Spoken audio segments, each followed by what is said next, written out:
Welcome to T ten special focus. This is Sai Sri. తెలంగాణలో కాంగ్రెస్ తుడిచిపెట్టుకుపోనుందా లేక ఢిల్లీ నేతల వ్యూహం కాంగ్రెస్ను కాపాడుతోందా?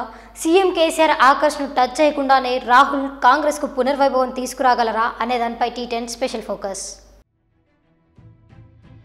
పార్లమెంట్ ఎన్నికలలోపు అసెంబ్లీలో కాంగ్రెస్కు శాసనసభ పక్ష హోదా లేకుండా చేయడం సీఎం కేసీఆర్ పంతం. దాన్ని ఇప్పుడు ఆపే అవకాశం ఢిల్లీ పెద్దల చేతుల్లో కూడా లేదు. అందుకే కాంగ్రెస్ జాతీయ అధ్యక్షులు రాహుల్ వెళ్లిపోయే వారిని వద్దని వరించడం లేదట. ఉన్నవారితోనే కాంగ్రెస్కు పునర్ ఉత్తేజం తెచ్చేలా ప్లాన్ రెడీ చేశారట.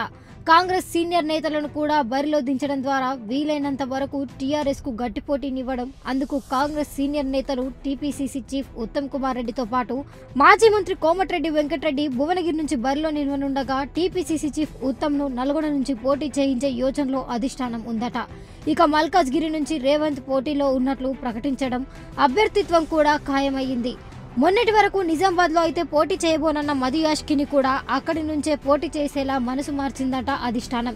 ఇలా కాంగ్రెస్ తరపున కారు గుర్తుకు గట్టి పోటీ ఇచ్చేందుకు ఢిల్లీ నుంచి పావులు కదుపుతున్నారట.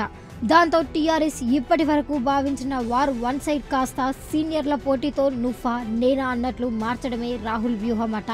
ఈ హోరాహోరీ పోటీల్లో గెలుపొందే స్థానాలు ఉన్నా లేకపోయినా కాంగ్రెస్ క్యాడర్ డైవర్ట్ కాకుండా ఉంటుందనే యోచనతోనే కాంగ్రెస్ నేతలు ఈ నిర్ణయానికి ఓకే అన్నారట. మరి రాహుల్ వ్యూహం ఫలిస్తుందా? పార్లమెంట్ ఎన్నికల తర్వాత కాంగ్రెస్ కు కొద్దో గొప్ప అయినా తెలంగాణలో జీవం పోసుకుంటుందా లేక సీఎం కేసీఆర్ ఆడే ఆటలో అంతర్థమైపోతుందో చూడాలి. మరి ఇది ఇవాళ T ten special focus. Keep watching టీ10.